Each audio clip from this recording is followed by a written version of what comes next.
Artificial intelligence നമ്മളുടെ സമസ്ത മേഖലകളിലും സമീപകാലത്ത് വലിയ തോതിൽ ഇടപെടലുകൾ നടത്തുന്നുണ്ട്. അല്ലെങ്കിൽ ഇനി അങ്ങോട്ട് പോകുമ്പോൾ ഇത്തരം ഇടപെടലുകളുടെ അളവ് കൂടുകയും അത് മനുഷ്യൻ്റെ സർഗാത്മകമായ കഴിവുകളിലും സിദ്ധികളിലും ഇടപെടുമോ എന്ന് പലർക്കും സംശയമുണ്ട്. അപ്പോൾ ഈ സാഹചര്യത്തിലാണ് നമ്മൾ എഐയും സാഹിത്യഭാവനയും എന്ന ഒരു സെഷൻ ഈ മാതൃഭൂമി ഫെസ്റ്റിവലിൻ്റെ സംഘാടകർ പ്ലാൻ ചെയ്തത്. അപ്പോൾ അവരെന്നോട് പറഞ്ഞതും ഇത് സംബന്ധിച്ചിട്ടുള്ള മനുഷ്യർക്കുള്ള സംശയങ്ങൾ, അല്ലെങ്കിൽ അത് എങ്ങനെയായിരിക്കും മറ്റ് സാഹിത്യകാരന്മാരെയും സാഹിത്യകൃതികളെയോ ഒക്കെ ബാധിക്കുമോ, ഇത്തരം കാര്യങ്ങൾ പൊതുവിലൊന്ന് ചർച്ച ചെയ്യണം, അതിനൊന്ന് മോഡറേറ്റ് ചെയ്യണമെന്നാണ് എന്നോട് ആവശ്യപ്പെട്ടത്. അപ്പോൾ അത് പ്രകാരം ഞാൻ ആദ്യം ഇതിൻ്റെ ഒരു കണ്ടക്സ്റ്റ് സെറ്റ് ചെയ്യുന്നതിനായിട്ട് ഇതിനെക്കുറിച്ച് ബേസിക് എന്താണ് എഐ, അല്ലെങ്കിൽ നിലവിൽ ആർട്ടിഫിഷ്യൽ ഇൻ്റലിജൻസ് എന്താണ് ചെയ്തുകൊണ്ടിരിക്കുന്നത് എന്നതിനെക്കുറിച്ച് ചെറിയ തോതിലൊരു ആമുഖം ആയിട്ട് ഞാൻ സംസാരിക്കാൻ ശ്രമിക്കാം. അപ്പോൾ മനുഷ്യന് ഏകദേശം 2 ലക്ഷം വർഷങ്ങൾക്ക് മുമ്പാണ് ഈ ഭൂമിയിൽ പ്രത്യക്ഷപ്പെട്ടതെന്നാണ് കരുതുന്നത്. അതിനു മുമ്പ് 3 ബില്യണോ മറ്റോ വർഷങ്ങൾ മുമ്പ് ഏകകോശ ജീവിയിൽ നിന്ന് തുടങ്ങിയ വലിയൊരു പരിണാമ പ്രക്രിയയുടെ ഭാഗമായിട്ടാണ് മനുഷ്യർ ഇവിടം വരെ എത്തിയത്.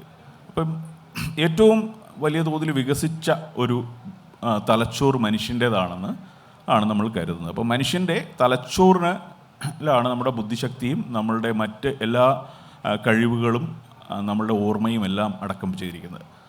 സർഗഭാവനയെ അല്ലെങ്കിൽ സർഗാത്മകതയെ എന്ന് പറയുന്നത് ഈ തലച്ചോറിൻ്റെ ചില അബരഷൻസ് ആയിട്ടാണ് ചിലർ കാണുന്നത്. അല്ലെങ്കിൽ അതിൽ സാധാരണ ഉള്ള 700 കോടി ജനങ്ങളിൽ വളരെ ചെറിയ ഒരു ഭാഗം മാത്രമായിരിക്കും സർഗാത്മകമായ കഴിവുകളുള്ളോ അല്ലെങ്കിൽ സാഹിത്യപരമായ വാസനകളോ ഒക്കെ ഉള്ളത്. അപ്പോൾ ഇങ്ങനെ ഈ 3 ലക്ഷം വർഷം കൊണ്ട് അല്ലെങ്കിൽ 2 ലക്ഷം വർഷം കൊണ്ടുള്ള മനുഷ്യൻ്റെ ഈ വികാസ പരിണാമത്തിൽ അവൻ്റെ ബുദ്ധിശക്തിയും അവൻ്റെ ഭാവനയും വലിയൊരു പങ്ക് വഹിച്ചിട്ടുണ്ട്. ഉദാഹരണത്തിന് യുവാൽ ഹരാരി പോലെയുള്ള ചില ആളുകളുടെ പുസ്തകങ്ങളിൽ, സാപ്പിയൻസ് എന്ന് പറഞ്ഞ പുസ്തകത്തിൽ മനുഷ്യൻ്റെ ഇമാജിൻഡ് വേൾഡിലാണ്. അപ്പോൾ ഈ ഇമാജിനേഷൻ അല്ലെങ്കിൽ ഭാവനയാണ് മനുഷ്യനെ ഇങ്ങനെ മനുഷ്യരാക്കി നിർത്തുന്നത് എന്ന് ആർഗ്യൂ ചെയ്യുന്നത് കണ്ടിട്ടുണ്ട്. അപ്പോൾ ഇങ്ങനെ 2 ലക്ഷമോ അല്ലെങ്കിൽ ബില്യൺസോ വർഷം കൊണ്ടുണ്ടായ മനുഷ്യബുദ്ധിയോട് മത്സരിക്കാൻ മാത്രം കമ്പ്യൂട്ടറുകൾ വളർന്നു, അല്ലെങ്കിൽ മനുഷ്യന് ചെയ്യുന്ന കാര്യങ്ങൾ കമ്പ്യൂട്ടറുകൾക്ക് ചെയ്യാൻ പറ്റുമോ എന്നുള്ളതാണ് ഒന്നാമത്തെ ചോദ്യം. അപ്പോൾ അത് പരിശോധിക്കുമ്പം ആർട്ടിഫിഷ്യൽ ഇൻ്റലിജൻസ് അല്ലെങ്കിൽ കമ്പ്യൂട്ടറുകളുടെ തന്നെ ചരിത്രം വളരെ പരിമിതമായ ഒരു കാലത്തിനുള്ളിൽ ഉരുത്തിരിഞ്ഞു വന്നതാണ്. ഇപ്പോൾ ഏകദേശം 70 വർഷങ്ങൾക്ക് മുമ്പ് അല്ലെങ്കിൽ 80 വർഷങ്ങൾക്ക് മുമ്പാണ് നമ്മളിപ്പോൾ കാണുന്ന രീതിയിലുള്ള കമ്പ്യൂട്ടർ സയൻസിൻ്റെ ഉത്ഭവം തന്നെ. കമ്പ്യൂട്ടറുകൾ വ്യാപകമായിട്ട് ഉപയോഗിക്കാൻ തുടങ്ങിയിട്ട് ഒരു 50 വർഷം അല്ലെങ്കിൽ 40 വർഷമായിട്ടേ ആയിട്ടുള്ളൂ. നമ്മളുടെ തലമുറയിൽ തന്നെ ഉണ്ടായി വന്ന ഒരു പ്രതിഭാസമാണ് ഈ കമ്പ്യൂട്ടറുകൾ ഉപയോഗിച്ചിട്ട് നമ്മൾ കാര്യങ്ങൾ ചെയ്തത്. അപ്പോൾ ഇത്തരം കമ്പ്യൂട്ടർ ശാസ്ത്രജ്ഞന്മാർ ഈ കമ്പ്യൂട്ടറുകൾ വ്യാപകമായ അല്ലെങ്കിൽ കമ്പ്യൂട്ടർ സയൻസിൽ റിസർച്ച് തുടങ്ങിയ കാലം തന്നെ ആളുകൾ അതിൻ്റെ ഒരു പൊട്ടൻഷ്യൽ കണ്ടത് മനുഷ്യൻ്റെ തലച്ചോറിനെ ഏതെങ്കിലും രീതിയിൽ കമ്പ്യൂട്ടറുകൾ കൊണ്ട് മാറ്റിമറിക്കാനാകും അല്ലെങ്കിൽ റീപ്ലേസ് ചെയ്യാൻ പറ്റുമോ എന്നുള്ള ഒരു അന്വേഷണമാണ് ആദ്യത്തെ ലെവലിൽ തുടങ്ങിയത്. അത് ഏകദേശം ഒരു 1956 മറ്റോ ഒരു കോൺഫറൻസിലാണ് ആർട്ടിഫിഷ്യൽ ഇൻ്റലിജൻസ് എന്ന് പറഞ്ഞ ടേം തന്നെ ഉരുത്തിരിഞ്ഞു വരുന്നത്. അപ്പോൾ അതിനുശേഷം നമ്മൾ ഏകദേശം ഒരു 70 വർഷത്തോളം മുന്നോട്ട് നീങ്ങി.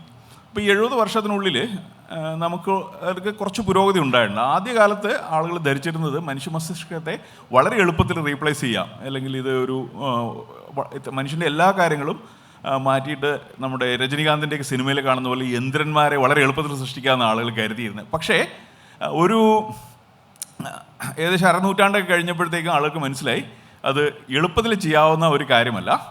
അത് കുറച്ചുകൂടി മനുഷ്യ മസ്തിഷ്കം ഈ 3 ലക്ഷം അല്ലെങ്കിൽ 3 ബില്യൺ വർഷങ്ങൾ കൊണ്ടായിട്ടുള്ള പരിണാമത്തിൻ്റെ ഫലമായിട്ടുള്ള ഇതിനെ പരിസരത്തെങ്കിലും നമ്മളുടെ കമ്പ്യൂട്ടറുകൾ എത്താൻ ഉടനെ സാധ്യതയില്ല എന്നാണ് ആളുകൾ വിചാരിച്ചിരുന്നത്.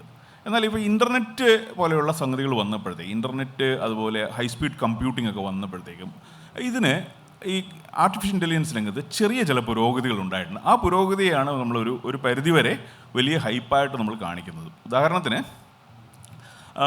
നമുക്ക് കവിതകൾ എഴുതുന്ന കമ്പ്യൂട്ടറുകൾ, അല്ലെങ്കിൽ ചാറ്റ് GPT പോലെയുള്ള സിസ്റ്റങ്ങൾ, പടങ്ങൾ വരയ്ക്കുന്നതൊക്കെ ഇപ്പോൾ അടുത്ത കാലത്ത് വന്നിട്ടുണ്ട്. അപ്പോൾ ഇതൊക്കെ കൊണ്ട് മനുഷ്യ മസ്തിഷ്കത്തെ മാറ്റിമറിക്കാൻ പറ്റുമോ എന്ന് ആളുകൾ ചിന്തിക്കാൻ തുടങ്ങി. പല രീതിയിലുള്ള കുഴപ്പങ്ങളും ഇത് ഉണ്ടാക്കിയേക്കാവുന്ന ആളുകൾ ധരിക്കുന്നുമുണ്ട്. അപ്പോൾ നമ്മൾ ഈ മനുഷ്യ മസ്തിഷ്കം അല്ലെങ്കിൽ മനുഷ്യൻ്റെ ബുദ്ധിശക്തി എന്ന് പറയുന്നത് നമ്മുടെ തലച്ചോറിൽ നിന്നാണ് ഉത്ഭവിക്കുന്നത്. അപ്പോൾ തലച്ചോറ് യഥാർത്ഥത്തിൽ നമ്മുടെ 5 സെൻസറി ഓർഗൻസുമായിട്ട് കണക്റ്റഡാണ്. നമുക്കുള്ള പഞ്ചേന്ദ്രിയങ്ങളുമായിട്ട് തലച്ചോറ് ഒരു നാഡീവ്യൂഹത്തിലൂടെ കണക്റ്റഡാണ്. അപ്പോൾ ഈ 5 സാധനങ്ങളെയും മാറ്റിമറിച്ചെങ്കിൽ മാത്രമേ, അല്ലെങ്കിൽ ഈ 5 എണ്ണത്തിനെയും റീപ്ലേസ് ചെയ്തെങ്കിൽ മാത്രമേ നമുക്ക് യഥാർത്ഥത്തിൽ ഈ രജനീകാന്തിൻ്റെ യന്ത്രനെ ഉണ്ടാക്കാൻ പറ്റൂ. പക്ഷേ ഇപ്പോഴത്തെ റിസർച്ച് ഉപയോഗിച്ചിട്ട് നമുക്ക് സ്പീച്ച് അല്ലെങ്കിൽ വിഷൻ എന്നീ വിഷയങ്ങളിൽ നമുക്ക് നല്ലവണ്ണം പുരോഗതി ഉണ്ടായിട്ടുണ്ട്. സംസാര ഭാഷയിലും അതുപോലെ കാഴ്ചയിലും ഒരു പരിധിവരെ നല്ലവണ്ണം ആർട്ടിഫിഷ്യൽ ഇൻ്റലിജൻസ് പുരോഗതി ഉണ്ടായിട്ടുണ്ട്. ഇത് വലിയ തോതിൽ ഒരു ഹൈപ്പിനും കൂടെ വന്നിട്ടുണ്ട്. നിങ്ങളെല്ലാം മാറ്റിമറിക്കും എന്ന്. പക്ഷേ അതിലൊരു ചെറിയ സത്യമില്ലാതുമില്ല. ചിലതരം ജോലികളിൽ, ചിലതരം കാര്യങ്ങളിൽ ആർട്ടിഫിഷ്യൽ ഇൻ്റലിജൻസ് അല്ലെങ്കിൽ കമ്പ്യൂട്ടറുകൾക്ക് വലിയ തോതിൽ ഇടപെടാൻ പറ്റും. അപ്പോൾ അത് ആണ് നമ്മൾ ഇതിൻ്റെ ഒരു പ്രാഥമിക ചരിത്രം എന്ന നിലയിൽ കരുതേണ്ടത്. ഇനി രണ്ടാമത്, ഞാൻ അധികം നീട്ടുന്നില്ല, ഇപ്പോഴത്തെ നിലവിലുള്ള ആർട്ടിഫിഷ്യൽ ഇൻ്റലിജൻസ് അല്ലെങ്കിൽ ഇതിനുള്ള ഒരു ബൂം വരാനുള്ള കാരണം ഈ അടുത്ത കാലത്ത്, അതായത് 2017 ശേഷം ലാർജ് ലാംഗ്വേജ് മോഡലുകൾ എന്ന് പറഞ്ഞ ഒരു സ്കീം അല്ലെങ്കിൽ ഒരു അൽഗോരിതം നമുക്ക് ആളുകൾ കണ്ടെത്തിയിട്ടുണ്ട്. അപ്പോൾ ഇത് മനുഷ്യ മസ്തിഷ്കത്തെ ഏതെങ്കിലും രീതിയിൽ നമുക്ക് കമ്പ്യൂട്ടറെ കൊണ്ട് സിമുലേറ്റ് ചെയ്യാവുന്ന പരീക്ഷണങ്ങളുടെ അടിസ്ഥാനത്തിൽ ഉരുത്തിരിഞ്ഞു വന്ന ഒരു അൽഗോരിതമാണ്. അപ്പോൾ അത് നമുക്ക് ലേമൻ എന്ന നിലയിൽ ഞാൻ അത് എന്താണെന്ന് നിങ്ങൾക്ക് പറയാൻ ശ്രമിക്കാം. എങ്കിലേ നിങ്ങൾക്ക് ഒരു കൃത്യമായ ഒരു ബാക്ക്ഗ്രൗണ്ട് ഇത് കിട്ടും. ഉദാഹരണത്തിന്, ഞാനിപ്പോൾ നിങ്ങളോട് മാതൃഭൂമി ഫെസ്റ്റിവലിൽ സംസാരിച്ചുകൊണ്ടിരിക്കുകയാണ്. അപ്പോൾ ഞാനിനി അടുത്തതായി ഏത് വാക്ക് സംസാരിക്കും എന്നുള്ളത് എൻ്റെ തലച്ചോറിന് എന്താ അറിയാം. കാരണം അടുത്തതായി ഞാൻ എന്ത് സംസാരിക്കണം എന്നുള്ളത് എൻ്റെ തലച്ചോറിൽ എൻ്റെ സാഹചര്യങ്ങൾ ഉപയോഗിച്ചിട്ട് എൻ്റെ തലച്ചോറിന് തിരിച്ചറിയാൻ കഴിയും. ഞാൻ മാതൃഭൂമി ഫെസ്റ്റിവലിൽ ഒരു സെഷനിൽ, ആളുകൾ കേട്ടിരിക്കുന്ന ഒരു സെഷനിൽ മോഡറേറ്ററായിട്ടിരിക്കുകയാണ്. ഞാൻ AI വിഷയത്തെക്കുറിച്ച് ഈ 3 വ്യക്തികളുടെ കൂടെ സംസാരിക്കുകയാണ്. അങ്ങനെ ആണെങ്കിൽ ഞാൻ ഇനി പറയേണ്ടത് എന്ത് എന്ന് എൻ്റെ തലച്ചോറ് എനിക്ക് നാവിലേക്ക് ഒരു സിഗ്നലായിട്ട് തരികയാണ്. അപ്പോൾ അങ്ങനെ അതിനെ നമ്മളൊരു കണ്ടക്സ്റ്റ് എന്നാണ് വിളിക്കുക. അപ്പോൾ ഞാൻ ഈ കണ്ടക്സ്റ്റ് എന്ന് ഉദ്ദേശിച്ചത് ഞാൻ സംസാരിക്കുന്നത് എന്താണോ അത് ഈ പ്രത്യേക ഹാളിനുള്ളിൽ ഈ കണ്ടക്സ്റ്റിൽ ഒതുങ്ങി നിന്നാണ് സംസാരിക്കുക. അപ്പോൾ ഞാൻ ഉപയോഗിക്കുന്ന പദങ്ങൾ, ഞാൻ ഉപയോഗിക്കുന്ന ഭാഷ, ഞാൻ ഉപയോഗിക്കുന്ന ഓരോ കാര്യങ്ങളും ഈ കണ്ടക്സ്റ്റിനുള്ളിൽ സെറ്റ് ചെയ്തിട്ടാണുള്ളത്.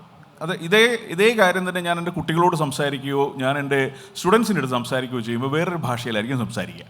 അപ്പോൾ അതാണ് നമ്മുടെ കണ്ടക്സ്റ്റ് എന്ന് പറയുന്നത്. അപ്പോൾ ലാർജ് ലാംഗ്വേജ് മോഡൽ ഇപ്പോഴുണ്ടാക്കിയ ആർട്ടിഫിഷ്യൽ ഇൻ്റലിജൻസിലെ ഏറ്റവും കൂടുതൽ വിപ്ലവകരമായ മോഡലുകൾ ഈ കണ്ടക്സ്റ്റ് ക്യാപ്ചർ ചെയ്യാൻ പറ്റുമോ എന്നുള്ളതാണ് ശ്രമിച്ചുകൊണ്ടിരിക്കുന്നത്. അതായത് നിങ്ങൾ ഒരു പദം ഉപയോഗിക്കുമ്പോൾ അതിന് ചുറ്റും എന്തൊക്കെയാണ് വരുന്നത്, അങ്ങോട്ട് എന്താണ്, ബാക്കിലേക്ക് എന്താണ്, ആ സാഹചര്യങ്ങൾ എന്താണെന്ന് ക്യാപ്ചർ ചെയ്യാൻ പറ്റുമോ എന്ന് ശ്രമിക്കുന്ന തരം അൽഗോരിതങ്ങളാണ് ഇപ്പോൾ നിലവിൽ മനുഷ്യർ ശ്രമിച്ചുകൊണ്ടിരിക്കുന്നത്.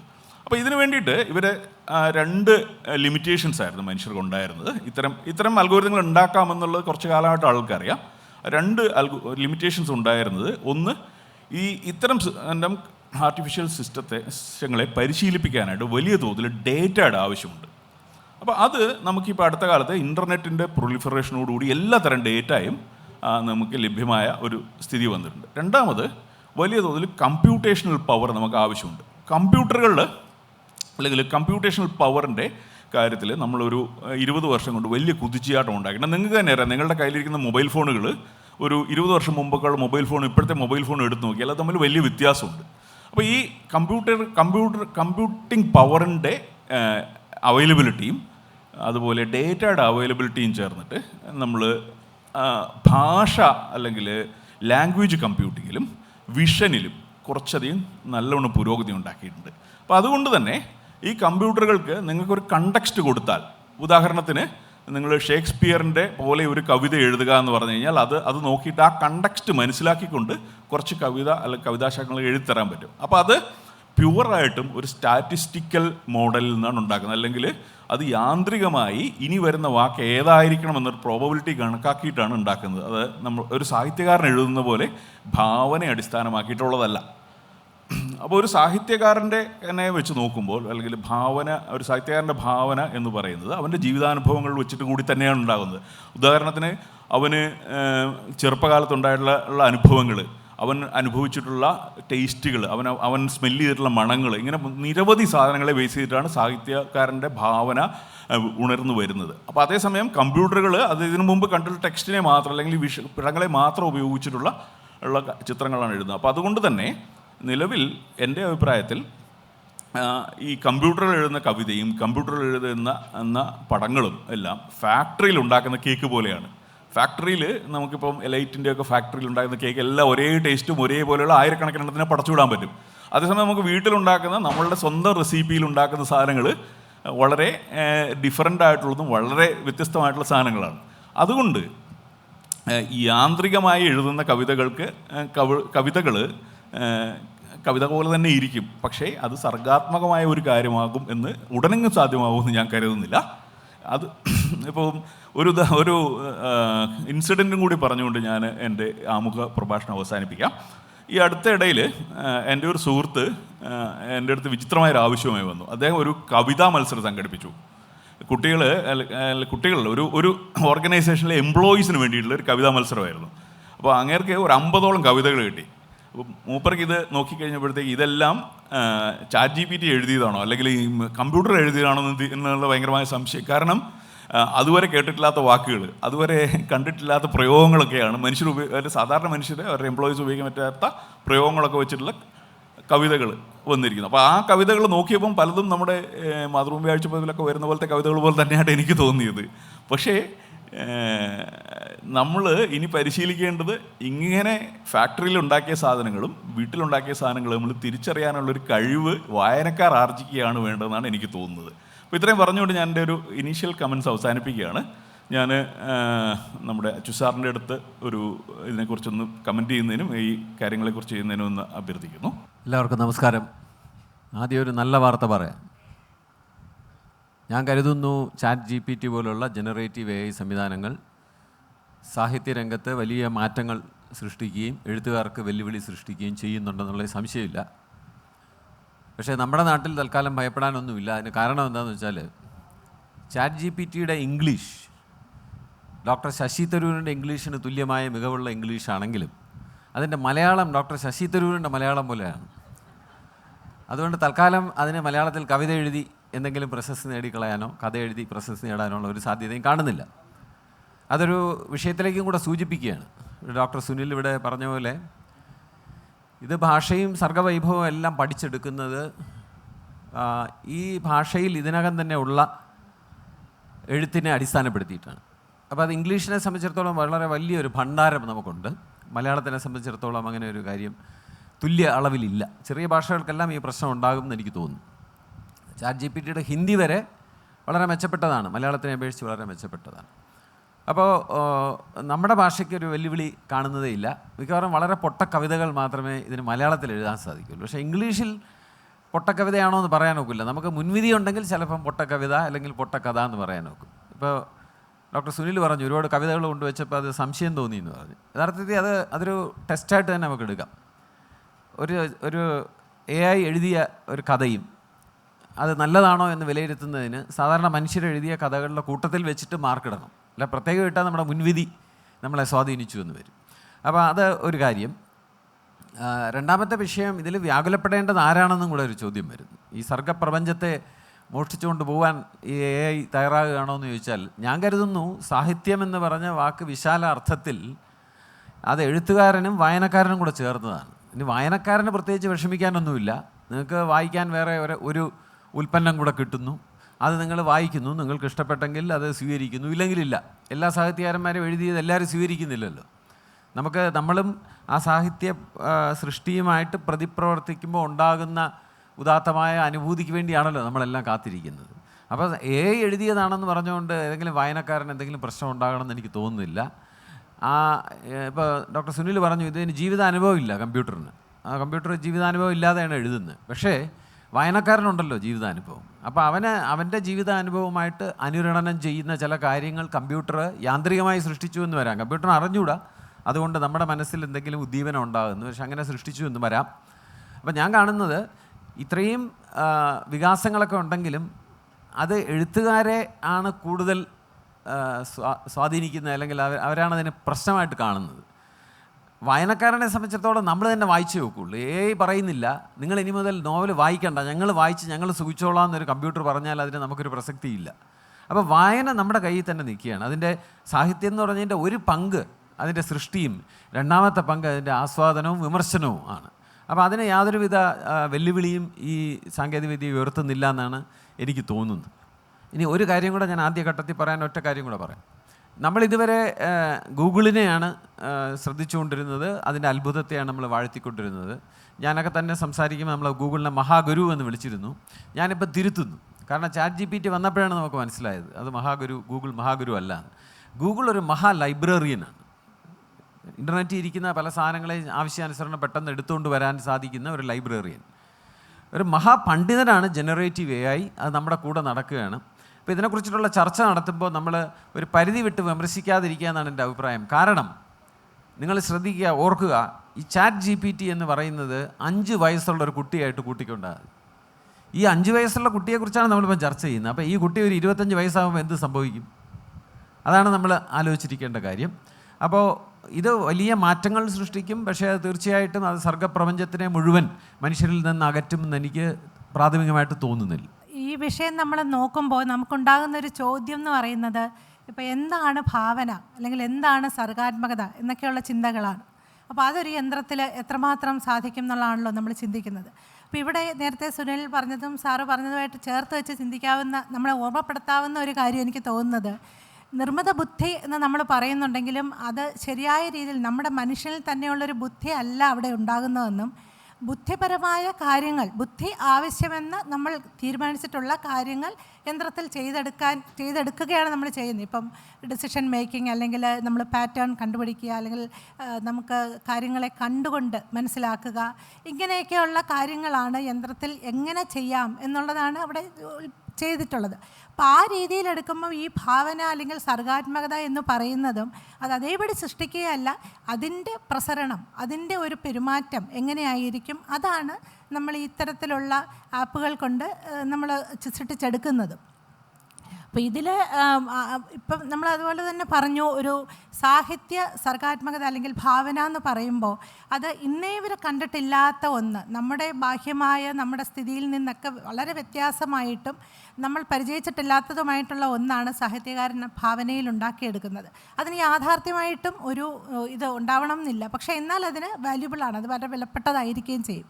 അപ്പോൾ അങ്ങനെ ഒരു കാര്യം ചെയ്യാമോ എന്ന് ചോദിച്ചാൽ അതിൻ്റെ ആ പ്രക്രിയ നമുക്ക് കോഡ് ചെയ്യാൻ പറ്റിയാൽ തീർച്ചയായിട്ടും യന്ത്രത്തിനും ആ രീതിയിൽ ഒന്നുണ്ടാക്കാൻ പറ്റുമായിരിക്കും. പക്ഷെ ഇവിടെ പ്രസക്തമായ ചില ചോദ്യങ്ങളുണ്ട്. 1-2 ചോദ്യങ്ങൾ മാത്രം ഞാൻ പറയാൻ ആഗ്രഹിക്കുകയാണ്.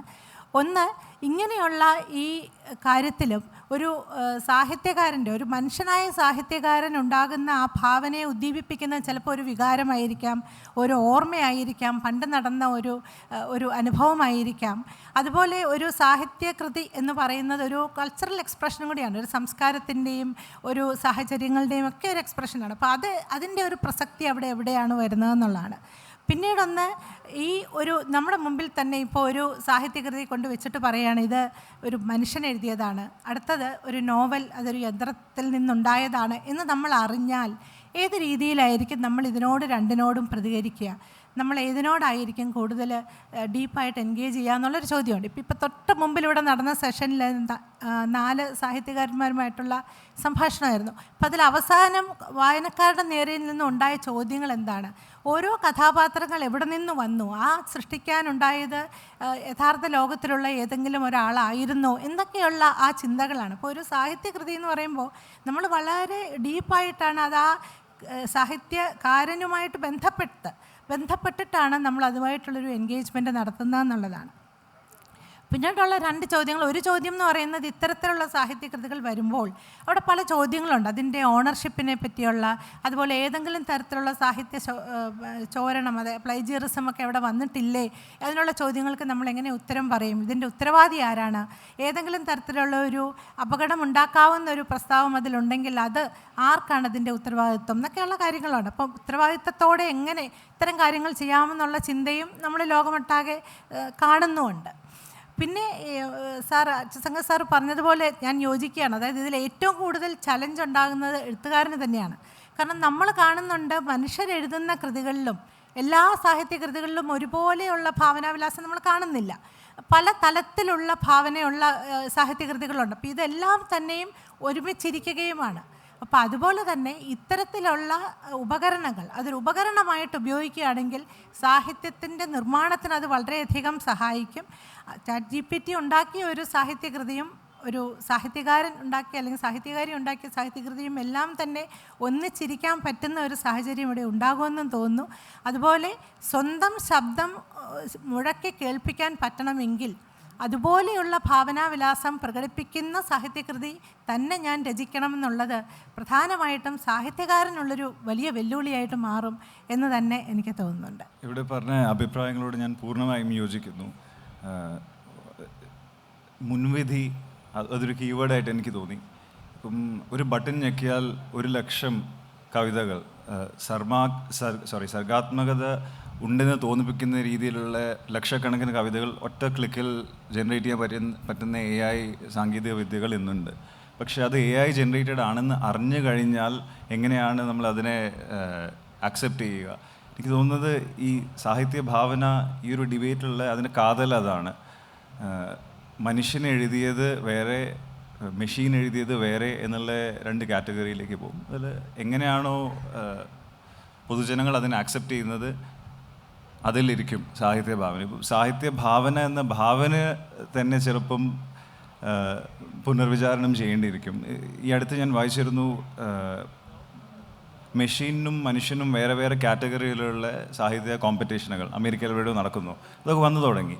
അപ്പം അതിൽ തന്നെ ആ ഒരു ഇത് മനുഷ്യൻ വേറെ മെഷീൻ വേറെ എന്നുള്ള ആ ഒരു ഭാവന അത് ഓൾറെഡി റീഡിഫൈൻഡ് ആയി കഴിഞ്ഞിരിക്കുന്നു. അപ്പം ഒരു സാഹിത്യകാരന്മാർക്ക് ഇതൊരു ത്രെറ്റാമോ എന്നുള്ള ഒരു ചോദ്യത്തിന് മാഡം പറഞ്ഞ പോലെ ഇതൊരു ഉപാധിയായിട്ട് ഉപയോഗിക്കുകയാണെങ്കിൽ ആവില്ല. പിന്നെ ലോകം ആ രീതിയിലാണ് പോയിക്കൊണ്ടിരിക്കുന്നെങ്കിൽ ആവില്ല. മനുഷ്യൻ വേറെ മെഷീൻ വേറെ എന്നുള്ളത്. മറ്റൊരു ഉദാഹരണമായിട്ട് ഇപ്പോൾ സോഷ്യൽ മീഡിയ എടുക്കുകയാണെങ്കിൽ ഓരോ സെക്കൻഡിലും ദശലക്ഷക്കണക്കിന് വീഡിയോകളും പോസ്റ്റുകളും വരുന്നു.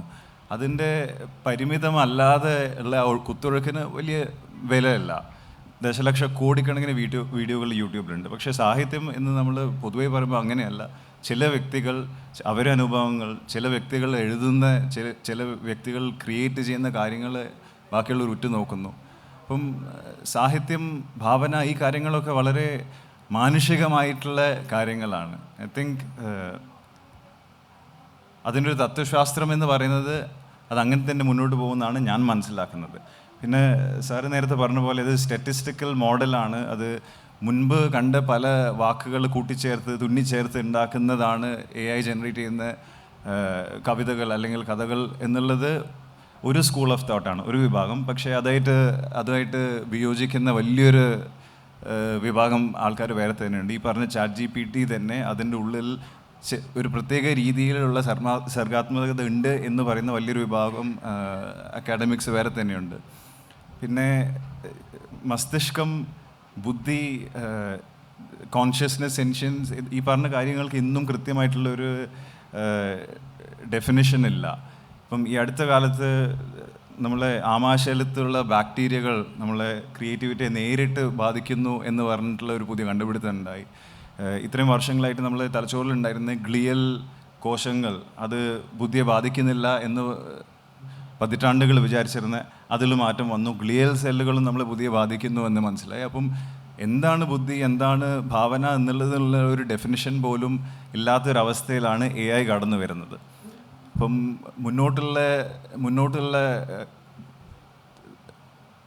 മുന്നോട്ട് പോകുമ്പോഴുണ്ടാവുന്ന സംശയങ്ങളും ഇത്തരം ചോദ്യങ്ങളും ത്രെറ്റുകൾക്കൊക്കെ ഉള്ള ഉത്തരം താത്വികമായിരിക്കും എന്നാണ് എനിക്ക് തോന്നുന്നത്. പ്രത്യേകിച്ച് സാഹിത്യം, ഭാവന എന്നുള്ള കാര്യങ്ങൾ വരുമ്പം അത്രയായിരുന്നു ചേർക്കാനുള്ളത്. Okay, thank you for the first round of talks. അപ്പോൾ ഇതിനോടനുബന്ധിച്ച് അച്ചു സാർ പറഞ്ഞതിനോടനുബന്ധിച്ച് എനിക്ക് ചില കാര്യങ്ങൾ കൂട്ടിച്ചേർക്കാനുണ്ട്. അതിലൊന്ന്, അദ്ദേഹം മലയാളം രക്ഷപ്പെട്ടു എന്ന് പറഞ്ഞതിന് അത് എനിക്ക് വലിയ യോജിപ്പില്ല. കാരണം മലയാളത്തിൽ കവിതകൾ എഴുതാൻ ഞാൻ ശ്രമിച്ചു നോക്കിയിട്ടുണ്ട് ഇതുപോലെ. അപ്പോൾ അതിന് ഇംഗ്ലീഷിൽ കവിതകൾ ഉണ്ടാക്കുക എന്നുള്ളതാണ്. ഇംഗ്ലീഷിൽ കവിതകൾ ഉണ്ടാക്കുകയും നിങ്ങൾ മലയാളത്തിലേക്ക് വിവർത്തനം ചെയ്യുകയും ചെയ്യുക എന്നുള്ളത് നല്ലൊരു ഐഡിയയാണ്. കാരണം ഈ വിവർത്തനം ചെയ്യുന്ന മെക്കാനിസം, അതിനുള്ള AI സിസ്റ്റംസ് കുറച്ചുകൂടെ മെച്ചപ്പെട്ടതാണ്. ഇപ്പോൾ നിലവിൽ തന്നെ ഇപ്പോൾ 2-3 പ്രൊജക്റ്റുകളുണ്ട്. ഉദാഹരണത്തിന് ഇന്ത്യ ഗവൺമെൻറ് തന്നെ AI ഫോർ ഭാരത് എന്ന് പറഞ്ഞിട്ടുള്ള ഒരു പ്രൊജക്റ്റ് വ്യാപകമായി നടക്കുന്നുണ്ട്. അപ്പോൾ ഏത് ഭാഷയിൽ, ഇന്ത്യയിലെ തന്നെ ഏത് ഭാഷയിലെ വാക്കുകൾ സെൻറ്റൻസുകൾ കൊടുത്താലും മറ്റൊരു ഭാഷയിലേക്ക് മാറ്റിത്തരുന്ന നല്ല രീതിയിലുള്ള സിസ്റ്റംസ് ഉടനെ വരും. അപ്പോൾ അതുകൊണ്ട് തന്നെ നിങ്ങൾക്ക് വളരെ എളുപ്പത്തിൽ വേറൊരു ഭാഷയിൽ കവിത എഴുതിയിട്ട്, അല്ലെങ്കിൽ ഇംഗ്ലീഷ് പോലെ കുറച്ചുകൂടെ ഈ ChatGPT പോലെയുള്ള സാധനങ്ങൾ കുറച്ചുകൂടെ വെൽ ട്രെയിൻഡ് ആയിട്ടുള്ള സാധനത്തിൽ എടുത്തിട്ട് നിങ്ങൾ ട്രാൻസ്ലേറ്റ് ചെയ്താൽ കുറച്ചുകൂടെ നല്ല കവിതകൾ കിട്ടും. അപ്പോൾ അത് ആളുകൾ ട്രൈ ഔട്ട് ചെയ്യുന്ന ഒരു കാര്യമാണ്. രണ്ടാമത്, മലയാളത്തിൽ എന്തുകൊണ്ട് ഇത്തരം കാര്യങ്ങളില്ല എന്ന് വെച്ചാൽ മലയാളം ചെറിയ ഭാഷയാണ് എന്നുള്ളത് കൊണ്ട് തന്നെയാണ്. മലയാളത്തിലെ എൻ്റെ കണ്ടൻറ്റ്, അപ്പോൾ നേരത്തെ നമ്മളെല്ലാം സൂചിപ്പിച്ചതുപോലെ ഈ ChatGPTയോ അല്ലെങ്കിൽ ഇതിൻ്റെ ജനറേറ്റീവ് AI സിസ്റ്റംസ്, അത് ChatGPT മാത്രമല്ല ഉള്ളത്, മറ്റ് സിസ്റ്റംസും ഉണ്ട്. ഇപ്പോൾ ഗൂഗിളിൻ്റെ ആണെങ്കിലോ ഫേസ്ബുക്കിൻ്റെ ഒക്കെ ആണെങ്കിൽ പലതരം സിസ്റ്റംസ് ഉണ്ട്. ഇവയെല്ലാം തന്നെ ഒരു വലിയ കോർപ്പസിൻ്റെ പുറത്ത്, പദസഞ്ചയത്തിൻ്റെ അല്ലെങ്കിൽ സെൻറ്റൻസുകളുടെ ഒരു സഞ്ചയത്തിൻ്റെ പുറത്ത് പരിശീലിക്കപ്പെട്ടവയാണ്. നമ്മൾ മനുഷ്യക്കുട്ടികളെ പരിശീലിപ്പിക്കുന്നത് പോലെ തന്നെ ഈ ദീർഘകാല സമയമെടുത്ത് സെൻറ്റൻസുകളെ പരിശീലിപ്പിച്ചിട്ട് തന്നെയാണ് ഈ സിസ്റ്റംസ് ഉണ്ടാക്കിയിരിക്കുന്നത്. അപ്പോൾ അത് എത്ര കാലത്തിനുള്ളിൽ മലയാളം ഇതിലേക്ക് എത്തും എന്നുള്ളത് വളരെ ക്വിക്കായിട്ട് എത്തും എന്നാണ് ഞാൻ കരുതുന്നത്. കാരണം മലയാളത്തിലെ കണ്ടൻറ്റ് എന്തും ജനറേറ്റ് ചെയ്തു വരുന്നത് മുറയ്ക്ക്, അല്ലെങ്കിൽ മലയാളത്തിൽ ഇൻ്റർനെറ്റിലൊക്കെയുള്ള മലയാളത്തിൻ്റെ കണ്ടൻറ്റ് കുറവാണ്. പക്ഷേ ഇപ്പം നല്ലവണ്ണം മലയാളികളാണെങ്കിലും മറ്റ് ഭാഷയിലുള്ള മനുഷ്യരാണെങ്കിലും ഇഷ്ടംപോലെ ഇത്തരം മലയാളം അല്ലെങ്കിൽ ലോക്കൽ ലാംഗ്വേജ് കണ്ടൻറ്റ്സ് ഇഷ്ടംപോലെ വരുന്നുണ്ട്. അതുകൊണ്ട് തന്നെ ഇത് വളരെ ക്വിക്കായിട്ട് ഇതിലേക്ക് മുന്നോട്ട് നീങ്ങുമെന്ന് കരുതുന്നു. കൂടാതെ ഈ ട്രാൻസ്ലേഷൻ പോലെയുള്ള സാധനങ്ങൾ അല്ലെങ്കിൽ അത്തരം സിസ്റ്റംസിൻ്റെ ഇമ്പ്രൂവ്മെൻറ്റ് ഇതിനെ ഇൻഡയറക്റ്റായിട്ട് മെച്ചപ്പെടുത്തും. കാരണം ട്രെയിനിങ് പല രീതിയിലും ഉണ്ടാവുന്നത് പല വിഭാഗത്തിൽ കൂടെയാണ്. ഇനി മറ്റൊരു കാര്യം, സർഗാത്മക സാഹിത്യത്തിൽ ഇതിൻ്റെ ഇടപെടൽ നിലവിൽ നമ്മളുടെ ജഗതി ശ്രീകുമാർ ഒരു സിനിമയിൽ മറ്റോ ഒരു കവിയായിട്ട് വന്നിട്ട് പറയുന്നുണ്ട്, ഭീമനും ദുര്യോധനും വീട് വലിച്ചു, ഗുരുവായൂരപ്പന് ജലദോഷമായിരുന്നു എന്ന നിലയിലാണ് ഇപ്പം പലപ്പോഴും ഉള്ളത്. പക്ഷേ അത് കുറച്ചുകൂടി മെച്ചപ്പെടുന്ന ഒരു ഇതിലേക്ക് തീർച്ചയായിട്ടും നീങ്ങും. അപ്പോൾ അത് സാഹിത്യകാരന്മാരെക്കാൾ ഉപരി വായനക്കാരെ തന്നെയായിരിക്കും ബാധിക്കുന്നത്. അതിനോട് ഞാൻ കുറച്ച് യോജിക്കുന്നുണ്ട്. വായനക്കാർക്ക് ഇത് കൃത്യമായിട്ട് ഡിസൈൻ ചെയ്യാനുള്ളൊരു കഴിവുണ്ടാകുക എന്നുള്ളതാണ് ആദ്യത്തെ ഉണ്ടാകേണ്ടത്. വേറൊരു തലത്തിൽ നമ്മുടെ സാഹിത്യകൃതികളെല്ലാം തന്നെ പല തലത്തിൽപ്പെട്ടതാണ്. ഇപ്പോൾ ഉദാഹരണത്തിന് ചിലത് പൾപ്പ് ഫിക്ഷൻ എന്ന് പറഞ്ഞ ഒരു കാറ്റഗറിയിലുള്ള കൃതികൾ ധാരാളമുണ്ട്. നമുക്ക് വളരെ വായിച്ച് ത്രോ അവേ ആയിട്ടുള്ള പെൻഗ്വിനൊക്കെ പ്രസിദ്ധീകരിക്കുന്നില്ല. എനിക്ക് തോന്നുന്നു ഇപ്പോൾ മലയാളത്തിലും അതുപോലെ ധാരാളം പുസ്തകങ്ങൾ വന്നു. പ്രത്യേകിച്ചും ഡിറ്റക്റ്റീവ് കഥകൾ, നമ്മൾ പ്രസിദ്ധീകരണങ്ങൾ എന്ന് പറയുന്ന അതിലൊക്കെ വരുന്ന കഥകൾ, അത് നോവലുകൾ, ഇത്തരം സംഗതികൾ പൊതുവേ ഒരു പ്ലോട്ട് ഉണ്ടാക്കിയിട്ട് അല്ലെങ്കിൽ ഒരു ബേസ് പ്ലോട്ട് ഉണ്ടാക്കിയിട്ട് അതിനെ എക്സ്പാൻഡ് ചെയ്ത് ഉണ്ടാക്കുന്നതാണ്. ഒരു ഗാണ്ഡമായിട്ട് എഴുതി ഉണ്ടാക്കുന്ന സംഗതികളാണ്. അത്തരം സാധനങ്ങൾ സൃഷ്ടിക്കാനായിട്ട് വളരെ എളുപ്പത്തിൽ ഇതിന് പറ്റുമെന്നാണ് എനിക്ക് തോന്നിയിട്ടുള്ളത്. അപ്പം നിങ്ങൾ ഓരോ ആഴ്ചയും ഓരോ ലക്കം എഴുതി കൊടുക്കാൻ ഒരു സാഹിത്യകാരനോട് പറഞ്ഞു കഴിഞ്ഞാൽ അയാൾക്ക് ഈ പ്ലോട്ട് ഡിറ്റർമിൻ ചെയ്യുന്നതിനും അല്ലെങ്കിൽ അതിനെ എവിടെ കൊണ്ട് എത്തിക്കണം, എന്തൊക്കെയാണ് അതിനെ വാക്കുകൾ കൊണ്ട് അലങ്കരിക്കേണ്ടത് എന്നൊക്കെ ഉള്ളത് വളരെ എളുപ്പത്തിൽ ചെയ്യാൻ പറ്റും. പലപ്പോഴും അനന്തമായി നീളുന്ന നമ്മുടെ സീരിയലുകളുടെ കഥ ഇതിനെഴുതാൻ പറ്റിയേക്കുമെന്ന് എനിക്ക് വിശ്വാസമായി തോന്നിയിട്ടുണ്ട്. അപ്പോൾ അതാണ് എനിക്ക് ഈ 2ാം റൗണ്ടിൽ പറയാനുള്ളത്. സാർ സംസാരിച്ചപ്പോൾ ഒരു ഓളം എൻ്റെ അടുത്ത് വന്നു ചിന്തയുടെ. യഥാർത്ഥത്തിൽ നമ്മൾ ആർട്ടിഫിഷ്യൽ ഇൻ്റലിജൻസ്, നിർമ്മിത ബുദ്ധി എന്ന് പറയുന്ന വാക്കും സർഗശേഷിയും തമ്മിൽ മനഃശാസ്ത്രപരമായിട്ടൊരു വ്യത്യാസമുണ്ട്. നമ്മൾ പണ്ട് കരുതിയിരുന്നത് നല്ല ബുദ്ധിയുള്ള ആൾക്കാരാണ് വളരെ സർഗശേഷിയുള്ളവരെന്നാണ് കരുതിയിരിക്കുന്നത്. പക്ഷേ 1960കളിൽ വളരെ പ്രശസ്തനായിട്ടൊരു മനഃശാസ്ത്രജ്ഞൻ JP ഗിൽഫർട്ട്, അദ്ദേഹം ഒരു സിദ്ധാന്തം മുന്നോട്ട് വെച്ചത് എന്താണെന്ന് വെച്ചാൽ, മനുഷ്യരുടെ കഴിവിൻ്റെ പുറകിലുള്ള ഒരു അന്തർലീനമായിട്ടുള്ള ഒരു ഘടകമാണ് ബുദ്ധി. അതുപോലെ തന്നെ തുല്യമായിട്ടുള്ള മറ്റൊരു ഘടകമാണ് സർഗശേഷി, ക്രിയേറ്റിവിറ്റി, ഇൻ്റലിജൻസ്. അതായത് ഉപയോഗിച്ച വാക്ക്, ഒന്ന് നമുക്കുള്ളതിൽ നിന്ന് അതിനെ മുഴുവൻ കാച്ചിക്കുറുക്കി അത് പുതിയ കാര്യങ്ങളിലേക്ക് പോവുക. മറ്റൊന്ന് ഉള്ളതിൽ നിന്ന് വിരിഞ്ഞ് പുറത്തേക്ക് പോകാൻ. അദ്ദേഹം ഉപയോഗിച്ച വാക്ക് convergent thinking. Intelligence is convergent thinking and creativity is divergent thinking. 2 സ്കില്ലായിട്ടാണ് അതിനെ പറഞ്ഞിരിക്കുന്നത്. അപ്പോൾ ആ വിധത്തിൽ നോക്കിയാലും ഇപ്പോൾ ലാർജ് ലാംഗ്വേജ് മോഡൽ എന്ന് പറഞ്ഞതിനകത്ത് ഇത് രണ്ടും ഉണ്ടെന്ന് വാദിക്കുന്ന ആൾക്കാരുമുണ്ട്. പക്ഷേ പൊതുവേ പരമ്പരാഗതമായിട്ടുള്ള ചിന്തകർ അതിനെ എതിരായിട്ട് നിൽക്കുകയാണ്. ഇവിടെ കൈലാഷ് സൂചിപ്പിച്ചു, നോം ചോംസ്കി വളരെ ശക്തമായിട്ട് ഇതിനെ എതിർത്തു.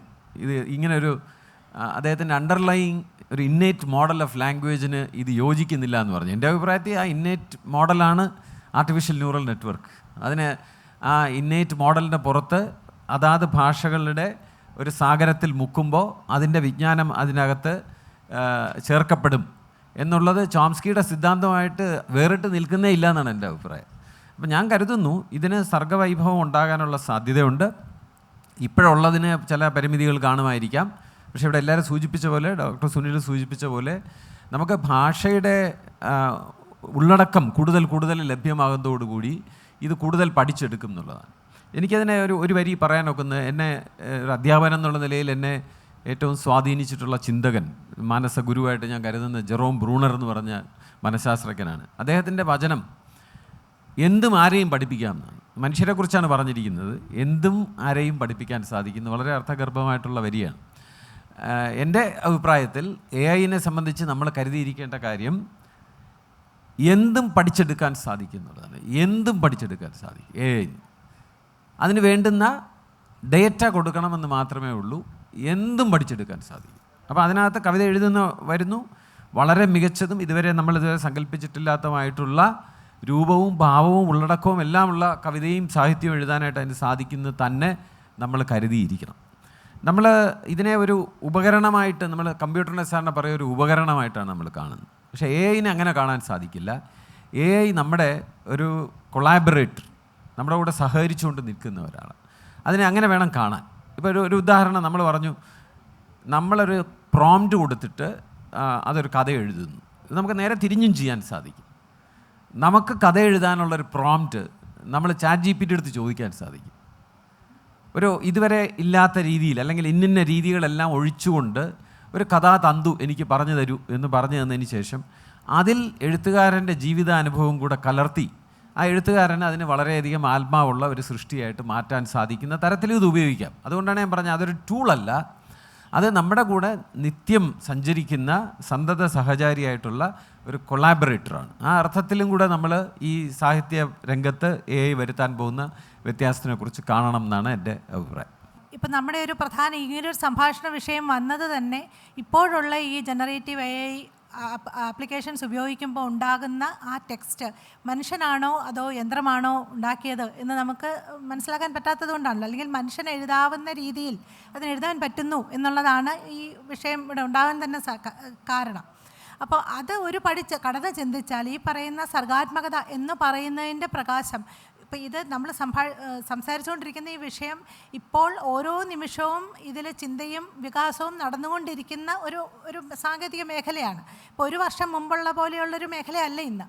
അപ്പോൾ ആ കാര്യത്തെക്കുറിച്ച് കൂടുതൽ കൃത്യമായൊരു അറിവ് നമുക്കുണ്ടാകുന്നിടത്തോളം സാർ പറഞ്ഞതുപോലെ ഇതിൻ്റെ പ്രസക്തിയും അതിൻ്റെ ആ ഒരു പോസിബിലിറ്റിയും വളരെയധികം കൂടിക്കൊണ്ടിരിക്കുകയാണ്. അപ്പം നമ്മൾ ഈ അടുത്ത കാലത്ത് ശ്രദ്ധിച്ച ഒരു വാർത്തയാണ്, ജപ്പാനിലെ ഏറ്റവും വലിയ ലിറ്റററി പ്രൈസ് കിട്ടിയ സാഹിത്യകാരി പറയുകയുണ്ടായി, എനിക്ക് സമ്മാനം കിട്ടിയ പുസ്തകത്തിൽ ഒരു 5% ഞാൻ ChatGPT കൊണ്ടാണ് എഴുതിയത് എന്ന് പറയുകയുണ്ടായി. അപ്പോൾ അത് 5% ഉള്ളൂ. പക്ഷെ നമുക്കറിയാം പല 100 കണക്കിന് പുസ്തകങ്ങൾ ഇതിനോടകം തന്നെ ഈ യന്ത്രത്തിൻ്റെ മാത്രം സഹായം കൊണ്ട് വെളിയിൽ വന്നിട്ടുണ്ട്.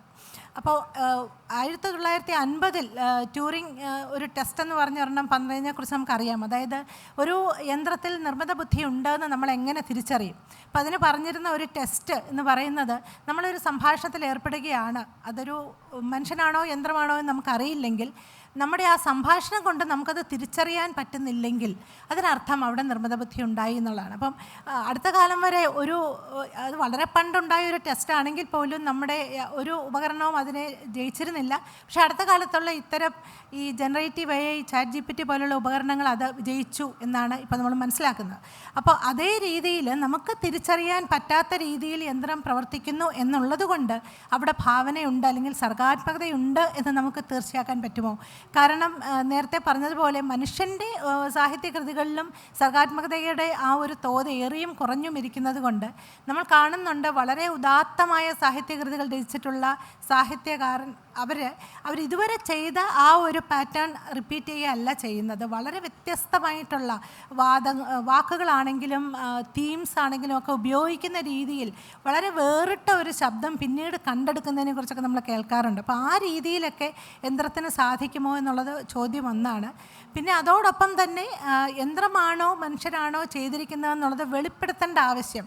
ഇപ്പോൾ ജാപ്പനീസ് ഓതർ ചെയ്തതുപോലെ ഇത് ഇത്ര ശതമാനം ഞാൻ യന്ത്രത്തിന് സഹായം നേടി, അല്ലെങ്കിൽ ഇത് ഞാൻ എഴുതിയതാണ് അത് യന്ത്രം ചെയ്തതാണ് എന്ന് പറയേണ്ട ആവശ്യമുണ്ടോ എന്നുള്ളതാണ്. അപ്പം നമ്മളൊരു സാഹിത്യകൃതിയുമായിട്ട് മനുഷ്യൻ ബന്ധപ്പെടുന്നത് അതൊരു മനുഷ്യൻ എഴുതിയതാണ് എന്നുള്ളൊരു പ്രീ കണ്ടീഷനോടെ ആണെങ്കിൽ തീർച്ചയായിട്ടും ആ വെളിപ്പെടുത്തൽ അവിടെ ആവശ്യമാണ്. അപ്പോൾ ഇത്തരം ചിന്തകളും കൂടി ഇതിനോട് ചേർത്ത് വെച്ച് നോക്കണം. അപ്പോൾ ഏതെങ്കിലും തരത്തിലുള്ള ഇത്തരം നിയമങ്ങൾ അല്ലെങ്കിൽ റെഗുലേഷൻസ് ഇതുപോലുള്ള സാഹിത്യ കൃതികൾ നമ്മുടെ മുമ്പിൽ ധാരാളമായിട്ടുണ്ടാകുമ്പോൾ അതും കൂടെ നമ്മൾ ആലോചിക്കേണ്ടതല്ലേ എന്നൊരു ചോദ്യമുണ്ട്.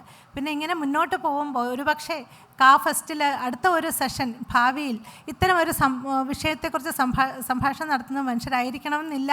ഇതുപോലെയുള്ള ജനറേറ്റീവ് AI ആപ്ലിക്കേഷൻസിനെ തന്നെ സംസാരിക്കുന്നതായിരിക്കാമെന്നും കൂടി നമുക്ക് ചിന്തിക്കാം. കൈലാഷ് ചുരുക്കി പറയണം, അവർ സമയം പരിമിതി ഉണ്ട് എന്ന് പറയുന്നുണ്ട്. തത്വത്തിൽ നിന്നും സാഹിത്യത്തിൽ നിന്നും കുറച്ച് വിട്ടിട്ട് കുറച്ച് യാഥാർത്ഥ്യങ്ങളെ പറ്റി പെട്ടെന്ന് ചുരുക്കി പറയാം. നമ്മൾ ഇത്രയും നേരം പറഞ്ഞുകൊണ്ടിരുന്നത് ഗൂഗിൾ ബാർഡിനെ പറ്റിയും OpenAI എന്ന സ്ഥാപനം നിർമ്മിച്ച ChatGPT പറ്റിയാണ്. ഇതെല്ലാം അമേരിക്കൻ സ്ഥാപനങ്ങളാണ്. പ്രത്യേക സ്ഥാപനങ്ങൾ അവർക്ക് വേണ്ട രീതിയിൽ അവർ പ്രത്യേക ശാസ്ത്രങ്ങളെല്ലാം ഉൾക്കൊള്ളിച്ചിട്ട് അവർ AI മോഡലുകൾ ഉണ്ടാക്കുന്നു. സാറ് പറഞ്ഞ പോലെ ഇത് AI മോഡലുകൾ നിർമ്മിക്കാൻ ഒരുപാട് കമ്പ്യൂട്ടേഷണൽ പവർ, എണ്ണിയാൽ തീരാത്ത അത്ര ധനം ഇതൊക്കെ ആവശ്യമാണ്. പക്ഷേ നമ്മളെല്ലാം ഇത് ഉപയോഗിക്കുന്ന ആൾക്കാരാണ്. അപ്പം ഒരു ChatGPTയോട് ഒരു കവിത എഴുതാൻ പറയുകയാണെങ്കിൽ അതിൻ്റെ ആ ലാർജ് ലാംഗ്വേജ് മോഡലിൽ നിന്ന് വരുന്നത് മാത്രമല്ല, ആ ChatGPT നിർമ്മിച്ച OpenAI എന്ന് പറഞ്ഞ സ്ഥാപനം അത് ഫൈൻ ട്യൂൺ ചെയ്ത് വെച്ചിരിക്കുന്ന രീതികളിലാണ്. ഇന്ന തരത്തിലുള്ള കവിതകൾ എഴുതരുത്, ഈ വിഷയങ്ങളെ പറ്റി സംസാരിക്കരുത്, പ്രതിപാദിക്കരുത് എന്നൊക്കെ അവർ ട്യൂൺ ചെയ്ത് വെച്ചിരിക്കുന്നു.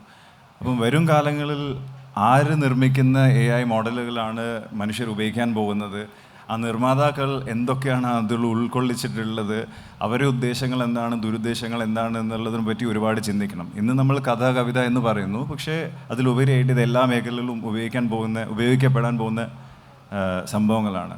അപ്പം എനിക്ക് AI അല്ല പേടി, മനുഷ്യരെയാണ് പേടി.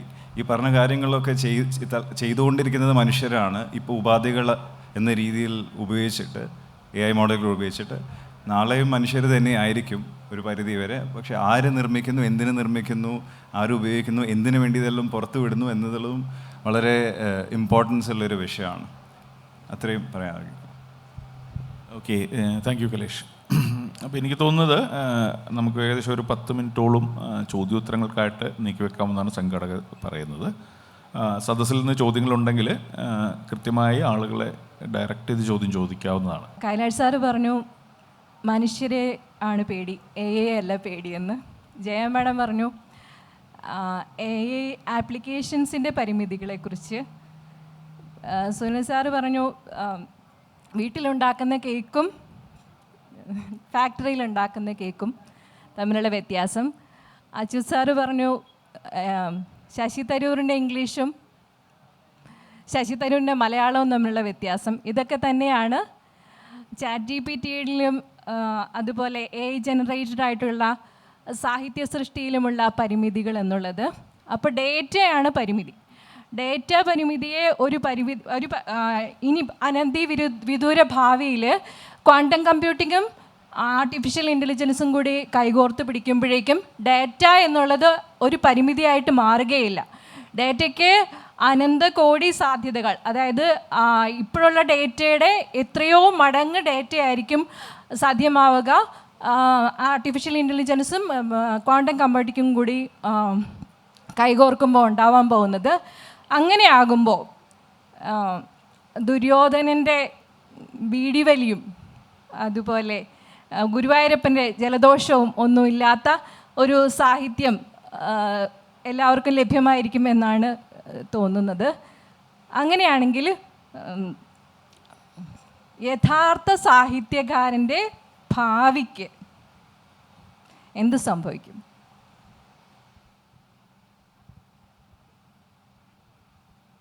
മനുഷ്യൻ കൊടുക്കുന്ന ഡേറ്റയാണ് എന്തായാലും ChatGPT കിട്ടുന്നതെന്ന് പറഞ്ഞു. അപ്പോൾ ഡേറ്റയുടെ പരിമിതി ആർട്ടിഫിഷ്യൽ ഇൻ്റലിജൻസിൽ ക്വാണ്ടം കമ്പ്യൂട്ടിംഗ് വരുമ്പോഴത്തേക്കും പൂർണ്ണമായിട്ട് മാറുമെന്നുണ്ടെങ്കിൽ, ഒരുപാട് ഡേറ്റ ഉണ്ടാവുന്നുണ്ടെങ്കിൽ ഒരു യഥാർത്ഥ സാഹിത്യ സൃഷ്ടിയെ ചോദ്യത്തിൻ്റെ പൊരുൾ മനസ്സിലായി. നമ്മൾ സാങ്കേതികവിദ്യ മുന്നോട്ട് പോയിക്കൊണ്ടിരിക്കുമ്പോൾ തീർച്ചയായിട്ടും നേരത്തെ ഇവിടെ സൂചിപ്പിച്ചു, 5 വയസ്സുള്ള കുട്ടിയായിട്ട് ChatGPT കരുതിയാൽ മതി. ഒരുപാട് വികാസം ഉണ്ടാകും. വികാസം ഉണ്ടാകുമ്പോൾ എന്താണ് വെല്ലുവിളി, എഴുത്തുകാരൻ്റെ വെല്ലുവിളി എന്താണെന്ന് വെച്ചാൽ, ഞാൻ പറഞ്ഞ വെല്ലുവിളിയല്ല, നമ്മൾ തയ്യാറാകണം. ഒരു 10 സാഹിത്യകാരന്മാർ മനുഷ്യരായിട്ടുള്ളവരിയ്ക്കുമ്പോൾ അതിൻ്റെ അപ്പുറത്തൊരു യന്ത്രം കൂടെ ഇരുന്നാൽ അതിനെയും കൂടെ ചേർത്ത് മുന്നോട്ട് കൊണ്ടുപോകാനായിട്ട് നമുക്ക് സാധിക്കണം. ഇപ്പോൾ യേശുദാസിനെ പോലെ ഗാനഗന്ധർവൻ ഉള്ളതുകൊണ്ട് ബാക്കി ആരും പാടാതിരിക്കുന്നില്ലല്ലോ. നമ്മളും കൂടെ നമുക്ക്. പിന്നെ വേറൊരു കാര്യം ഞാൻ ചോദിക്കണേ, നമ്മൾ ഇപ്പം പാട്ടിൻ്റെ കാര്യം പറഞ്ഞാൽ, എഴുത്തിൻ്റെ കാര്യം പറഞ്ഞാൽ, എഴുതുന്നതിലൂടെ ഒരു സന്തോഷവും അനുഭൂതിയും കിട്ടുന്നില്ലേ? അപ്പോൾ അത് യന്ത്രം എഴുതിയതുകൊണ്ട് നമുക്ക് കിട്ടുമോ? ഇല്ലല്ലോ. അപ്പോൾ അത് വായിക്കുന്ന അനുഭൂതി ബാക്കിയുള്ളവർക്ക് കൊടുക്കാനാണ് ആ യന്ത്രം എഴുതുന്നത്, അല്ലെങ്കിൽ നമ്മൾ വായിക്കുമ്പോൾ. അപ്പോൾ എഴുത്തുകാരൻ എഴുതുമ്പോൾ ഉണ്ടാകുന്ന അനുഭൂതി, അതിന് ശേഷമാണ് ആ എഴുത്ത് വിട്ടുകൊടുക്കുന്ന വായനക്കാർക്ക്, അവരത് വായിക്കുമ്പോൾ ഉണ്ടാകുന്ന അനുഭൂതി. അപ്പോൾ എഴുത്തുകാരനെ സംബന്ധിച്ച് അവൻ എഴുതിയാൽ മാത്രമേ അവൻ എഴുതുന്നതിൻ്റെ അനുഭൂതി കിട്ടുകയുള്ളൂ. അതിവിടെ യന്ത്രം വേറെ വന്നിരുന്ന് എഴുതി എന്ന് പറഞ്ഞുകൊണ്ട് നമ്മൾ നമ്മുടെ എഴുത്ത് നിർത്തേണ്ട കാര്യമില്ലെന്നാണ് എനിക്ക് തോന്നുന്നത്. ഇത് ശരിക്കും എഴുത്തുകാരൻ്റെ ആശങ്കയാണോ വായനക്കാരൻ്റെ ആശങ്കയാണോ എന്നുള്ളതാണ്. നമുക്ക് 2 പക്ഷത്തും ഈ സംഭവത്തിൽ നിൽക്കേണ്ട കാര്യമില്ല. വായനക്കാരന് എന്താണ് കിട്ടേണ്ടത്? പണ്ട് നിക് നെയിമൊക്കെ ഉപയോഗിച്ച്, ഫ്രോഡ് നെയിമൊക്കെ ഉപയോഗിച്ച് ആളുകൾ എഴുതിയപ്പോൾ, നമ്മളിപ്പോൾ ചന്ദ്രമതി മാഡത്തിൻ്റെ കഥ പറഞ്ഞ പോലെ പലരും പല പേരുകളിൽ എഴുതിയപ്പോൾ നമ്മൾ ആ പേരിനെ അല്ലല്ലോ ഇഷ്ടപ്പെട്ടെ, ആ സൃഷ്ടിയാണല്ലോ. യന്ത്രത്തിന് നമുക്ക് എം മുകുന്ദൻ ജൂനിയർ എന്ന പേര് കൊടുക്കാം, അല്ലെങ്കിൽ കാക്കനാടൻ ജൂനിയർ എന്ന പേര് കൊടുത്തിട്ട് എഴുതട്ടെ യന്ത്രം. നമുക്കത് വായനാനുഭവം തരുന്നുണ്ടെങ്കിൽ, നമ്മുടെ അനുഭൂതി തലത്തിൽ അതിനെ ഉദ്ദീപിപ്പിക്കുന്നുണ്ടെങ്കിൽ, സാഹിത്യത്തിൻ്റെ സാഹിത്യ ഭാവം ഉൽപ്പാദിപ്പിക്കുന്നുണ്ടെങ്കിൽ, ആ കൃതിയെ നമുക്ക് അങ്ങനെ അംഗീകരിക്കാം. ഇവിടെ സംഭവിക്കുന്നത് എഴുത്തുകാരൻ്റെ പത്രത്തിലുള്ള ഫോട്ടോയും ബാലരത്നയും അതുപോലെ തന്നെ മറ്റ് അവാർഡുകളൊക്കെയാണല്ലോ. അല്ലെങ്കിൽ സാഹിത്യ അക്കാദമി അവാർഡ് കിട്ടില്ലായിരിക്കും, യന്ത്രത്തിന് കൊടുക്കട്ടെ. നല്ല നല്ല സൃഷ്ടികൾ യന്ത്രമാണ് ഉൽപ്പാദിപ്പിക്കുന്നത്, യന്ത്രം ഉൽപ്പാദിപ്പിച്ച സൃഷ്ടി. അതിന് നമുക്ക് ഇനിയിപ്പോൾ ഒരു വായനക്കാരനെ, ഒരു സാഹിത്യകാരൻ്റെ പേരിലാണ് അത് വായിക്കാൻ പറ്റുള്ളെങ്കിൽ ഒരു പേരെങ്കിലും കൊടുത്തിട്ട് നമുക്കത് പരിഹരിക്കാമെന്നാണ് എനിക്ക് തോന്നുന്നത്. സാഹിത്യം നോക്കിയാൽ പോരെ, അത് ആരെഴുതിയത് എന്നുള്ളത് അപ്രസക്തം എന്നുള്ള രീതിയിലാണ് പറഞ്ഞത്.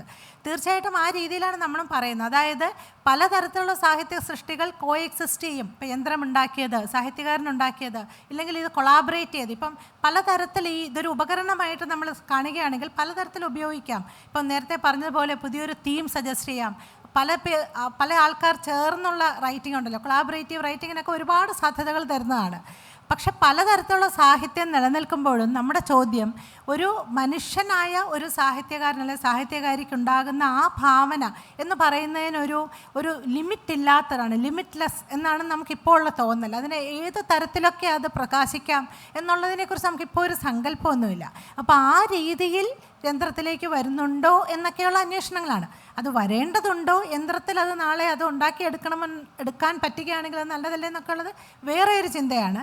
പക്ഷേ എന്നാൽ പോലും മനുഷ്യൻ എഴുതിയ ഒരു സാഹിത്യകൃതി മനുഷ്യൻ്റെ ഭാവനയുടെ അങ്ങേയറ്റം പ്രകാശിപ്പിക്കാൻ പറ്റുന്ന ഒരു ഉപകരണം എന്ന നിലയിൽ ചെയ്യുന്നതിനുള്ള പ്രസക്തി ഇല്ലാതാവുന്നില്ല എന്നാണ് എനിക്ക് തോന്നുന്നത്. മാത്രമല്ല, ആദ്യം പറഞ്ഞതുപോലെ, അതായത് ആരെഴുതിയത് എന്നുള്ളതിൻ്റെ ഒരു സിഗ്നിഫിക്കൻസ് അടുത്ത കാലത്തൊന്നും മാറും എന്ന് എനിക്ക് തോന്നുന്നില്ല. അപ്പം നമ്മൾ നേരത്തെ സംസാരിച്ചപ്പോൾ ഉണ്ടാക്കിയൊരു ഉദാഹരണമാണ്, നമ്മളിപ്പോൾ തന്നെ എടുക്കുന്ന പല സാഹിത്യകൃതികളിലെയും ചില കഥാപാത്രങ്ങളെയൊക്കെ നമ്മൾ ഓർത്തെടുക്കുകയാണെങ്കിൽ ഇതൊക്കെ മനുഷ്യൻ്റെ ഭാവനയിൽ തന്നെ ഉണ്ടായോ എന്ന് നമുക്ക് അത്ഭുതം ഉണ്ടാക്കുന്ന പലതുമുണ്ട്. അപ്പോൾ അതുപോലെയൊക്കെ യന്ത്രത്തിനുണ്ടാക്കാൻ പറ്റുമോ, അത് യന്ത്രത്തിലേക്ക് കൊണ്ടുവരാൻ നമുക്ക് സാധിക്കണം. നമ്മൾ തന്നെയാണ് യന്ത്രത്തിലേക്ക് ഇത് കൊണ്ടുവരുന്നതും എന്നുള്ളതൊക്കെ ഇതിൽ വീണ്ടും തുടർന്ന് കാണേണ്ട ചോദ്യങ്ങളാണ്. പറഞ്ഞ പോലെ നമ്മളിതിൻ്റെ തുടക്കത്തിൽ നിൽക്കുകയാണ്. അപ്പോൾ ഭാവിയിൽ ഏതൊക്കെ രീതിയിലേക്ക് മുന്നോട്ട് പോകും എന്നുള്ളതിനൊരു അവസാന വാക്കിപ്പോൾ പറയാൻ യാതൊരു വിധത്തിലും സാധിക്കുന്നതുമല്ല. ഒരു ചെറിയ ചോദ്യം, തർജ്ജമ ചെയ്യുമ്പോൾ നഷ്ടപ്പെടുന്നത് എന്തോ അതാണ് കവിത എന്ന് പറയാറുണ്ട്. അപ്പോൾ ഈ തർജ്ജമ ചെയ്ത് നഷ്ടപ്പെടുന്ന അത് പുനഃസൃഷ്ടിക്കാൻ എഐക്ക് കഴിയുമോ? തർജ്ജമ ചെയ്യുമ്പോൾ പുനഃസൃഷ്ടിക്കാൻ എഐക്ക് നിലവിലത്തെ സ്ഥിതിയിൽ കഴിയില്ല. ട്യൂൺ അനുസരിച്ച് പാട്ട് എഴുതുന്ന അത് നമ്മൾ പലപ്പോഴും കണ്ടിട്ടില്ലേ. ഇപ്പോൾ ട്യൂൺ അനുസരിച്ച് എഴുതിയിട്ടുള്ള പല പാട്ടുകളും ഇവിടെ സൂപ്പർ ഹിറ്റുകളായിട്ടുണ്ട്, നല്ല ഭംഗിയുള്ള പാട്ടുകളും ഉണ്ടായിട്ടുണ്ട്. അതുപോലെ ഇങ്ങനെ തർജ്ജമ ചെയ്ത കിട്ടിയ ഒന്നിൻ്റെ പുറത്ത് ഭാഷയെക്കുറിച്ചും അതുപോലെ കവിത അല്ലെങ്കിൽ അത് മറ്റ് സാഹിത്യകൃതികളെക്കുറിച്ചും ധാരണയുള്ള ഒരാൾ ഒന്ന് വെട്ടിത്തിരുത്തുകയാണെങ്കിൽ പലപ്പോഴും ഇതിൻ്റെ സാരാംശം സ്വാംശീകരിച്ചെടുക്കാൻ പറ്റും എന്ന് എനിക്ക് തോന്നിയിട്ടുണ്ട്. അതുകൊണ്ട് നിലവിൽ അത് ചെയ്യുമെന്ന് കരുതുന്നില്ല. വളരെ നല്ല പ്രഭാഷണങ്ങൾ. ഒരു സംശയമാണ് ഒരു ചോദ്യമായിട്ട് ഉന്നയിക്കുന്നത്. ഇപ്പോൾ ഭാവന എടുത്തു കഴിഞ്ഞാൽ ഭാവന സ്വതന്ത്രമാണ്, അതുപോലെ തന്നെ സയൻസും സ്വതന്ത്രമാണ്. സ്വതന്ത്രമായ രീതി സ്വാതന്ത്ര്യമുണ്ടെങ്കിൽ മാത്രമേ ഇത് രണ്ടിനും പ്രവർത്തിക്കാനും കഴിയുള്ളൂ. അങ്ങനെ വരുമ്പോൾ നമുക്കിപ്പോൾ നോക്കി കഴിഞ്ഞാൽ നമ്മുടെ മുമ്പിൽ ഒരു അനുഭവമുണ്ട്. ഇപ്പോൾ കാലാവസ്ഥാ വ്യതിയാനവും അതുപോലെ തന്നെ ക്ലൈമറ്റ് ചേഞ്ച്, ഒപ്പം തന്നെ സൈക്ലോൺ വാണിംഗ്. ഈ സൈക്ലോൺ വാണിംഗ് ഒരു 10 വർഷത്തിന് മുമ്പുള്ള പ്രഡിക്ഷനേക്കാൾ വളരെ ബെറ്ററായിട്ട് 3 മണിക്കൂറിനകം എന്തുമാത്രം അത് ഡാമേജ് ഉണ്ടാക്കും എന്നുള്ളത് കൃത്യമായി പ്രകടിപ്പിക്കാൻ കഴിയുന്നുണ്ട്. അതുപോലെ തന്നെ കാലാവസ്ഥാ വ്യതിയാനത്തിൻ്റെ മോഡലും 2100 എന്ത് സംഭവിക്കുമെന്നുള്ളത് വളരെ കൃത്യമായിട്ട് അവർ മോഡൽ ഇങ്ങനെ ഉണ്ടാക്കിക്കൊണ്ടിരിക്കുന്നുണ്ട്. ഇവിടെ വരുന്ന ഘടകം എന്താണെന്ന് വെച്ചാൽ വേരിയബിൾസാണ്. അപ്പോൾ കാലാവസ്ഥയിലാണെങ്കിലും മാർക്കറ്റിലാണെങ്കിലും സ്റ്റോക്ക് മാർക്കറ്റിലാണെങ്കിലും ഭാവനയിലാണെങ്കിലും വേരിയബിൾസാണ് ഒരു ഘടകം, ദത്തങ്ങളാണ്. ഈ ദത്തങ്ങളെ ഡാറ്റ വഴി കണ്ടെത്താൻ കഴിയില്ല എന്നുള്ളതാണ് ക്വസ്റ്റ്യൻ. കാരണം അത് കണ്ടെത്തി കഴിഞ്ഞാൽ ഈ പ്രശ്നം തീരും. അപ്പോൾ അങ്ങനെ വരുമ്പോൾ എൻ്റെ ചോദ്യം കൃത്യമായിട്ടുള്ള എന്താണെന്ന് വെച്ച് കഴിഞ്ഞാൽ സയൻസ് തീർച്ചയായിട്ടും ഭാവനയെ ഓവർകം ചെയ്യില്ല എന്നുള്ളതാണ്. കാരണം ബിക്കോസ് സയൻസ് ഈസ് ഗ്രേറ്റ്. എനിക്ക് ആ ചോദ്യം പൂർണ്ണമായിട്ട് വ്യക്തമായില്ല.